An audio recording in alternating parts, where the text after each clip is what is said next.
नमस्ते माझ्या मित्रांनो. रेड्डीज अकॅडमी या यूट्यूब चॅनलमध्ये तुम्हा सर्वांचं मनापासून स्वागत आहे. थोडा गॅप पडला आहे, क्षमस्व. इथून पुढे आपले क्लासेस हे रेग्युलर चालू होतील. मला वाटलं की आपले लॉकडाऊन आता संपलेलं आहे, सर्व ओपन झालेलं आहे. आपले ITI हे देखील रेग्युलर चालू होईल असं मला आशा होती. पण ह्या थर्ड म्युटंटमुळे, डेल्टा प्लस ह्या थर्ड म्युटंटमुळे पुन्हा एकदा आपण लॉकडाऊनला सामोरे जायची वेळ आलेली आहे. बरेचसे ऑफिसेस हे बंद आहेत. स्टुडंट्सना अजूनही त्यांच्या इन्स्टिट्यूटमध्ये, कॉलेजमध्ये जाण्यास परमिशन मिळालेलं नाही.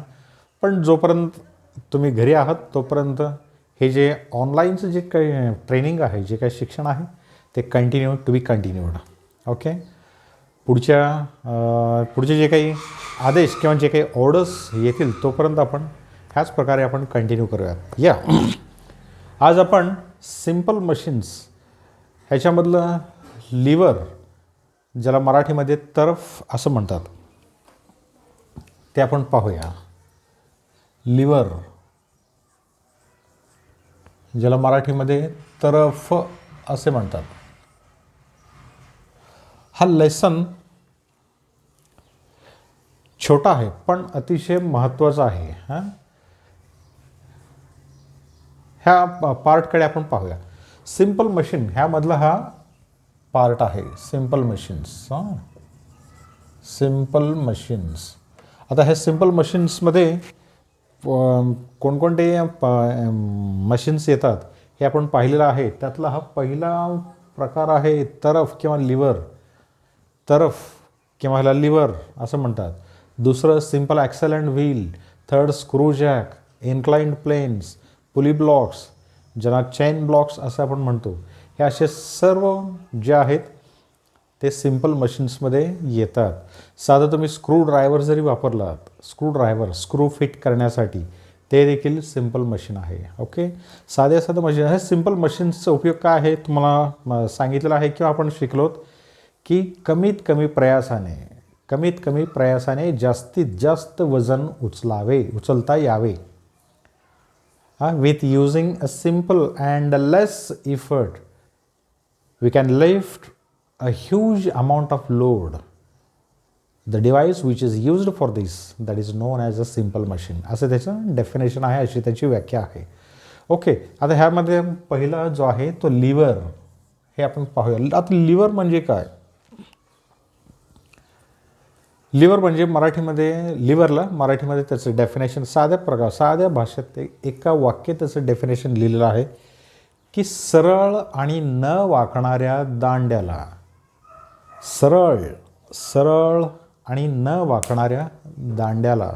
आता हे पण आहे, हे सरळ आहे, वाकलेलं नाही, असं ह्याला आपण लिव्हर हे म्हणू शकतो. एक्झाम्पल, आता ह्या ठिकाणी पहा, हे बार आहे, सरळ स्ट्रेट बार आहे. स्ट्रेट बार.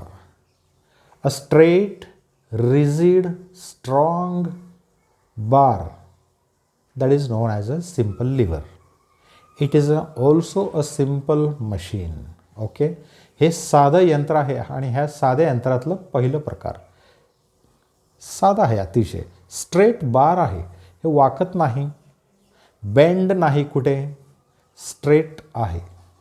अशा ह्या दांड्याला किंवा अशा ह्या बार तर काय म्हणतात? सिम्पल मशीनमधला पहिला जो प्रकार आहे तो लिव्हर. ह्याला लिव्हर असे म्हणतात. Okay. This is known as a simple machine, that is a lever. Lever is a simple type of simple machine. Okay. सरळ न वाकणाऱ्या दांड्याला किंवा कांबीला तरफ असे म्हणतात. ओके. किंवा इंग्लिशमध्ये पुन्हा एकदा लक्षात घ्या. A lever is a simple machine made of a rigid, straight and strong bar. Okay.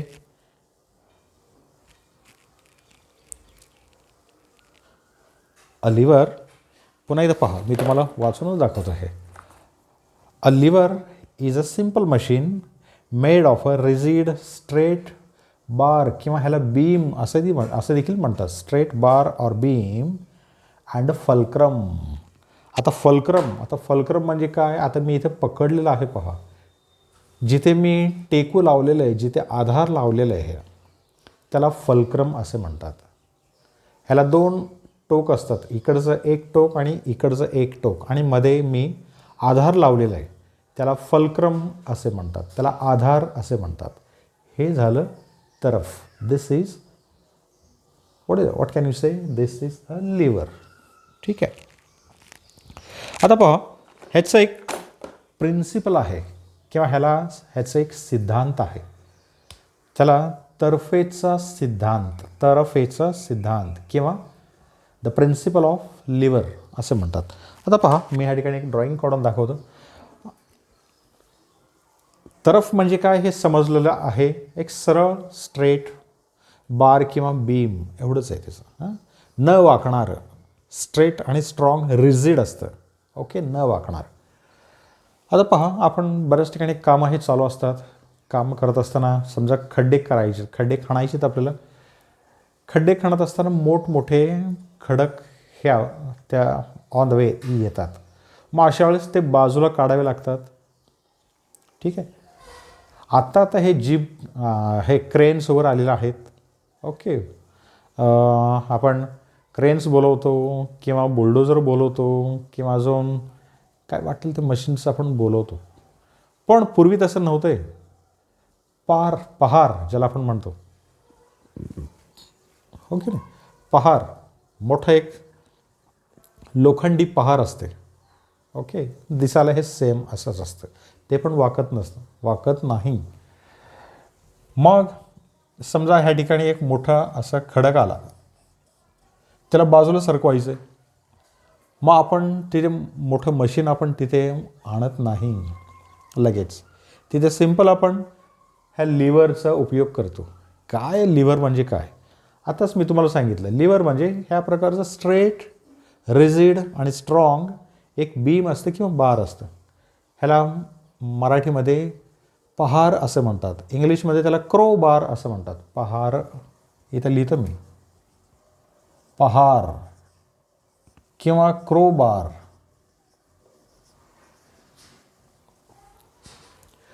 इथे आपण खाली लावतो इथं, बरोबर आहे. इथे मी काढतो ड्रॉइंग. इथे खाली लावतो आपण. हे डबल लाईनमध्ये जर काढतो, तुमच्या लक्षात येईल हे. ओके, हे थोडं जरा लांबीला आपण थोडंसं वाढूया. हे जेवढं लांब असतं तेवढं ह्याचं लिव्हरेज जे आहे ते कमी बसतं. आता लिव्हरेज म्हणजे काय आहे ते पण आपण पुढे पाहूया. आता पहा, हे आपण खाली लावलं. पुढे काय करतात? ह्याच्या खाली अजून एक छोटा इथं गोल दगड आपण लावतो, बरोबर आहे का? आता पहा, हे जे लिव्हर आहे ह्या प्रकारचा, इथे आपण जर इथे ह्याला एफ म्हणायचं आहे. हां, टेकू. एफ म्हणजे काय? फल्क्रम. F for fulcrum. ह्याला मराठीमध्ये टेकू किंवा आधार. इथे आधार आहे. ठीक आहे. एफ हे काय आहे? वजन. किंवा ह्याला मराठीमध्ये दुसरा एक शब्द आहे भार. ह्याला वेट असंही म्हणतात, वेट. आणि हे सर्व डब्ल्यू या लेटरने दाखवतात. डब्ल्यू इथं एफ. आणि हे लावल्यानंतर इथे खाली आपण दगड लावतो किंवा अजून काहीतरी टणक रिजिड अशी वस्तू आपण इथे लावतो, दगडच. आणि मग ह्या क्रोबारला इथून आपण दाबतो. इथे ह्या एंडला इथून आपण खाली दाबतो. हे इथे दाबतो म्हणजे इथं आपण प्रयास लावतो. P for effort. पी म्हणजे काय? इफर्ट. आणि हे इफर्ट म्हणजेच काय, प्रयास किंवा आपण लावलेली प्रेरणा किंवा आपण लावलेलं बल.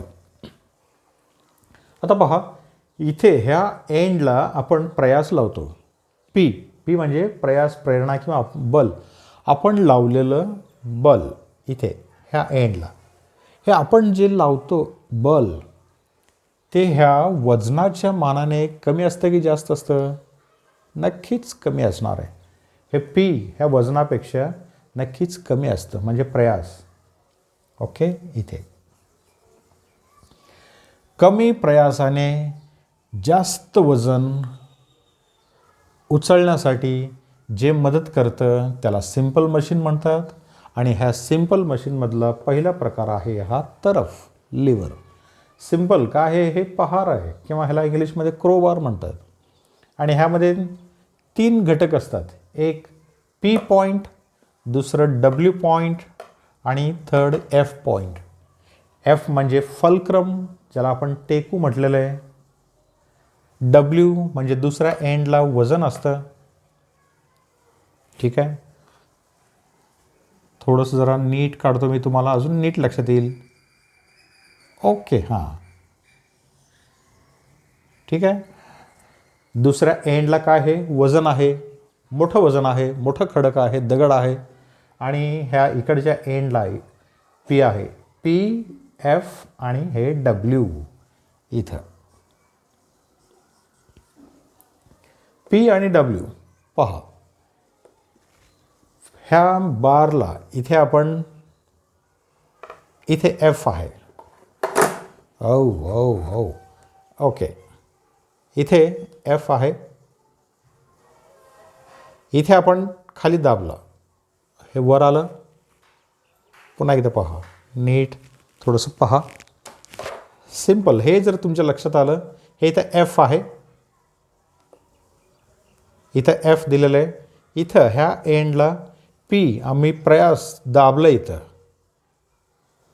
हे इकडचं डब्ल्यू वर निघेल. म्हणजेच काय होईल, हा जो खडक आहे, हा जो दगड आहे, तो पुढे लोटला जातो. हे इकडे पुढे लोटला जातो, राईट.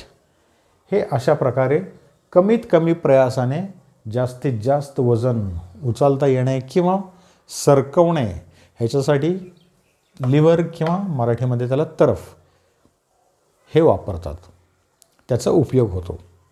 समजलं, सिंपल. आता पहा, आता तरफेचा सिद्धांत किंवा त्याला प्रिन्सिपल असं म्हणतात, प्रिन्सिपल ऑफ लिव्हर.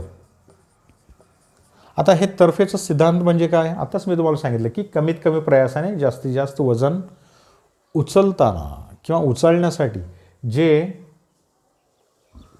स्ट्रेट किंवा रिजिड बार किंवा रिजिड बीम मदत करतं त्याला तरफ किंवा त्याचा जो प्रिन्सिपल आहे त्याला तरफेचा सिद्धांत किंवा प्रिन्सिपल ऑफ लिव्हर असं म्हणतात.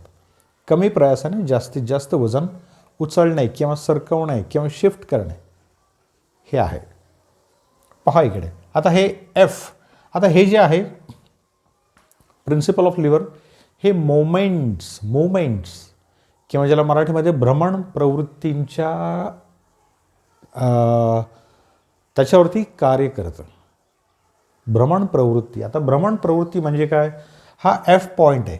इथं एफ म्हणजे काय लिहिलं आपण, टेकू किंवा आधार. ह्या पॉईंटला सर्व येऊन टेकतात किंवा सर्व येतात. आता पहा, वजन हे प्रयासचं डायरेक्शन कसं आहे, वरून खाली. इथं आणायचं आहे तर हे कोणत्या डायरेक्शनने यावं लागेल ह्याला, ओके. हे कोणतं डायरेक्शन आहे, अँटी क्लॉकवाईज, बरोबर आहे का. अँटी क्लॉकवाईज किंवा घड्याळाच्या विरुद्ध दिशेत ह्या पीला इथपर्यंत येण्यासाठी घड्याळाच्या विरुद्ध दिशेत कार्य करावं लागतं. आता वजन आता हे इथं हे प्रयास खाली दाबला म्हणजे इथून हे इथपर्यंत येण्यासाठी अँटी क्लॉकवाईज, तसं ह्याला इथून इथपर्यंत आलं. ह्यालाही कोणतं डायरेक्शन पहा, ह्यालाही अँटी क्लॉकवाईज डायरेक्शनच फिरावं लागेल. ओके. किंवा पी आणि एफ ह्यांचा जो अंतर आहे ह्याला पी ए जर आपण म्हटलं तर पी ए म्हणजे काय, arm of effort. A for arm, P for effort. Arm of effort ज्याला मराठीमध्ये प्रयास भुजा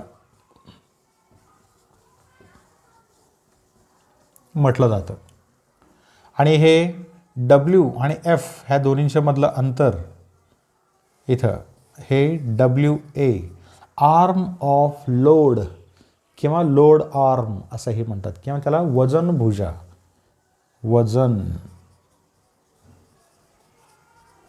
वजन भुजा असं म्हणतात. पहा इकडे वजन भुजा हे एफ पॉईंटपासून ते वजन किती अंतर आहे. फॉर एक्झाम्पल ह्याच इथे एक 5 सेंटीमीटर आहे असं आपण समजू. पण ह्या एफपासून ह्यातलं पीपर्यंतचं अंतर हे किती आहे, जास्त आहे. जवळपास 15 सेंटीमीटरचं अंतर हे दिसतं. बरोबर आहे की नाही. पीपासून ते एफपर्यंत 15 सेंटीमीटर आणि हे 5 सेंटीमीटर. प्रयास भुजा ही मोठी आहे आणि वजन भुजा ही लहान आहे. आणि हेच ह्याच्यामध्ये वापरायचं आपल्याला. जेवढं तुमचं एफ पॉईंटपासून ते पी म्हणजेच ह्या आधारापासून, ह्या टेकूपासून प्रयास जेवढ्या लांब अंतरावरती असेल तेवढं तुम्हाला लावावं लागणारं प्रयास असेल, प्रेरणा असेल, बल असेल, इफर्ट असेल, ते अतिशय कमी लागणार आहे. ओके. हे कमी प्रयासाने जास्तीत जास्त वजन उचलणे, जास्तीत जास्त वजन ढकलणे, शिफ्ट करणे, हे त्या पाठीमागचा उद्देश आहे सिंपल मशीन्स वापरणं पाठीमागे. ओके. हेच ह्याचं सिद्धांत आहे. आणि हे जे सिद्धांत आहे आता मी तुम्हाला सांगितलं की हे जे सिद्धांत आहे एफ पॉईंट भोवती फिरणारे सर्व भ्रमण प्रवृत्ती असतात. All kinds of forces that moves around the F point. Hence, the lever works on the principle of the moment of the forces. Okay? Principle of lever. आता पहा, P इथपर्यंत येण्यासाठी त्याला किती अंतर चालवावं लागेल, पी ए. जसं मी तुम्हाला सांगितलं इथून इथपर्यंतचं अंतर पी ए, प्रयास भुजा ज्याला इफर्ट आर्म म्हणतो आपण. आणि समजा ह्याचं डायरेक्शन ओके, हे पी इंटू पी ए. इथं वजन, ह्या वजनाचं ह्या एफ पॉईंटपर्यंतचं अंतर हे काय आहे, डब्ल्यू ए, वजन भुजा. W into W A.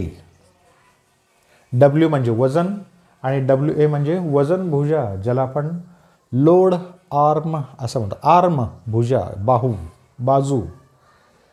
P गुणिले पी ए, पी गुणिले पी ए, डब्ल्यू गुणिले डब्ल्यू ए. हे दोन्हीही इक्वल असतात. केव्हा, जेव्हा हे जे रॉक आहे, हे जे खडक आहे, दगड आहे, ते समतोलनात असतं. when the rock or the load is in equilibrium condition. Okay. Equilibrium ज्याला समतोलनात, समतोलन अवस्था ज्याला इक्विलिब्रियम कंडिशन म्हणतात. P into P A, W into W A. आता ह्याच्या पुढे थोडंसं जरा हे करूया. आता हे जे पी आहे इथं गुणिला हे इकडे घेतलं की काय होईल पहा. इथे गुणिला हे इकडे आणलं की भागिले डब्ल्यू, हे तर पी. इथं पी ए जसे तसं ठेवू. इथं डब्ल्यू ए इथं गुणिला हे इकडे घेऊन येऊ. आणि हे दोन्हीही इक्वल असतात. हे दोन्ही रेशो इथे ह्याला ह्यांना प्रॉडक्ट म्हणतात, गुणाकार. हे दोन्हींचं गुणाकार आणि हे दोन्हींचं गुणाकार. प्रयास गुणिले प्रयास बाजू किंवा प्रयास भुजा, प्रयास गुणिले प्रयास भुजा आणि वजन गुणिले वजन भुजा हे दोन्हीही सेम असतात, इक्वल असतात, समान असतात. आणि रेशो जो आहे पहा, PA म्हणजे प्रयास भुजा भागिले वजन भुजा. हे प्रयास भुजा P गुणिले म्हणजे P पासून ते F पर्यंतचं PA प्रयास भुजा भागिले हे वजन भुजा WA. आणि हे वजन, ह्या खडकाचं वजन आणि हे आपण लावलेलं प्रयास ह्यांचा रेशो, ह्याचा रेशो आणि ह्याचा रेशो हे दोन्हीही इक्वल असतात. ते पण केव्हा? समतोलन अवस्थेमध्ये असते तेव्हा. That's it. हे असं हे सिंपल तरफ आणि तरफेचं सिद्धांत काम करतं. आणि तरफ म्हणजे काय हे तुम्हाला ह्या पद्धतीने समजलेलं असावं असं मला वाटतं. ठीक आहे, पुन्हा एकदा चेक करा. तरफ म्हणजे काय? एक सरळ, स्ट्रेट, रिजिड आणि स्ट्रॉंग असं बीम किंवा बार, सरळ साधा आणि सोपा असं बार आहे, ज्याला आपण सिंपल मशीन आपण म्हणतो. ठीक आहे, ह्याला का 3 घटक असतात. एक घटक, एक टोक हे प्रयासासाठी असतं, दुसरं टोक हे वजनासाठी असतं. आणि ह्या दोन्हींच्या मध्ये असेल किंवा कोपऱ्यात असेल किंवा ह्या कोपऱ्यात असेल किंवा ह्या कोपऱ्यात असेल F पॉईंट असतो. इथे आपण फॉर टाइम बिंग इथे मध्ये घेतलेलं आहे. F म्हणजेच काय? फलक्रम. 3 घटक झाले. भ्रमण प्रवृत्तींच्या सिद्धांतावर हे तरफ काम करतं, म्हणून ह्याला प्रिन्सिपल ऑफ लिव्हर म्हणतात. ओके, प्रिन्सिपल ऑफ लिव्हर म्हणजेच काय? त्याला आपण मराठीमध्ये काय म्हटलेलं आहे? तर्फेचा सिद्धांत. तर्फेचा सिद्धांत काय सांगतं की ह्या सरळ किंवा न वाकणाऱ्या कांबीवर जेवढे काही बल कार्य करतात, बल असेल, वजन असेल, ते सर्व ह्या F पॉईंट भोवती फिरतात. F म्हणजेच टेकूच्या भोवती फिरतात. ओके, हे असं असेल, असं असेल. थोडक्यात आपलं सी सॉ. ओके, आपण गार्डनमध्ये आपण पाहतोय सी सॉ असेल किंवा तराजू असेल, इन्साफ का तराजू आपण कोर्टमध्ये वगैरे पाहतोय पकडलेलं. ओके, व्हेजिटेबल मार्केट्समध्ये आपण पाहतो टमाटे बटाटे हे वजन करून आपल्याला देतात, ते त्या प्रकारचे. सरळ तुम्हाला समजावून सांगण्यासाठी इथे क्रोबार, पहार याचा उपयोग कशा पद्धतीने केला जातो आणि त्यानुसार सिंपल मशीन हे पहार म्हणजेच काय? सिंपल मशीनचाच प्रकार आहे. आणि हे पहार म्हणजेच एक तरफ आहे, लिव्हर आहे. इथं F आहे, इकडे P आहे, इकडे W आहे. खडक आपल्याला सरकवायचं आहे. इथे आपण फोर्स लावलं आहे, इफर्ट लावलं आहे, प्रयास, प्रेरणा, बल इथं लावलं आहे. आणि इकडे वजन हे पुढे लोटलं जाईल, उचललं जाईल. ओके, हे असं सिंपल आणि साधं असं आहे. PA/WA प्रयास भुजा भागिले वजन, प्रयास भुजा भागिले वजन भुजा बरोबर वजन भागिले प्रयास. आता वजन भागिले प्रयास म्हणजे तुम्हाला आठवतं का? साध्या यंत्रामध्ये, साधी यंत्र किंवा साधे यंत्र ह्याच्यामध्ये, सिंपल मशीन्स ह्याच्यामध्ये W/P म्हणजेच काय? हे मेकॅनिकल ॲडव्हान्टेज. Mechanical advantage. आणि हे बाजू effort arm by load arm हे काय असतं? हे VR म्हणजे वेलॉसिटी रेशो. थोडक्यात VR = MA. VR = MA हे केव्हा असतं? समतोलन अवस्था जेव्हा असते, म्हणजे काही हालचाल त्यामध्ये नसेल, अशा ठिकाणी VR = MA असतं. ठीक आहे, हे थोडक्यात तरफ म्हणजे काय हे आता आपण पाहिलं. बाकी ह्याच्या पुढचा जो काही पार्ट आहे तो आपण पुढच्या सेशनमध्ये, पुढच्या पार्टमध्ये आपण पाहूया. तोपर्यंत हे सर्व तुम्हाला समजलं असेलच अशी माझी खात्री आहे. जर काही तुम्हाला समजलं नसेल तर खाली कमेंट बॉक्स आहे, त्या कमेंट बॉक्समध्ये तुमचे काही कमेंट्स असतील तर कमेंट्स लिहून माझ्याकडे पाठवून द्या. नक्कीच त्या कमेंट्सचा मी विचार करेन आणि तुम्हाला मी रिप्लाय देखील देण्याचा मी प्रयत्न करेन. घरीच राहा, सुरक्षित राहा, काळजी घ्या. जय हिंद.